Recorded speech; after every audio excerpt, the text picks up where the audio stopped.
کل والی میٹنگ کے اندر نواز شریف کی یہ جو بات تھی، اس سے انہوں نے کہا کہ الیکشن میں نہ صرف مل کے حکومت بناتے ہیں بلکہ 5 چھوڑ 10 سال تک مل کے حکومت بناتے ہیں.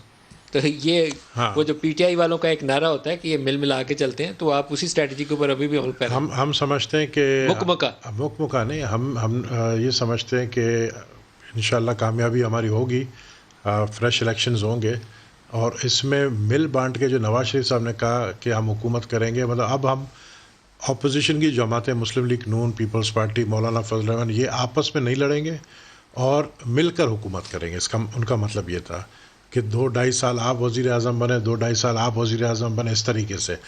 وہ ان کا اشارہ میرے خیال میں یہی تھا کہ پہلے پرائم منسٹر بلاول بنے، پھر اس کے بعد مریم بنے، اس طرح مولانا فضل، اس طرح کی وہ بات انہوں نے. یہ آپ سنیے، آپ نے بات کتنی مزے کی بات بتائی. جو ان کی سوچ ہے نواز شریف کل صاحب، میٹنگ کے اندر یہ آئیڈیاز ایکسچینج ہو رہے ہیں جو نواز شریف صاحب کی سوچ ہے، یہ میں اسی لیے ان کی زبانی سنا کہ آپ کو خود بات بتا دوں. تو میں بڑا محتاط ہو کے ہر بات کر رہا ہوں، کیونکہ میرا بلاول کو پہلی باری دینے کی انہوں نے بات نہیں کی، یہ انہوں نے خود ایڈ کیا. نہیں، یہ انہوں نے خود ایڈ میں نے کہا نواز شریف صاحب کا مقصد کیا تھا.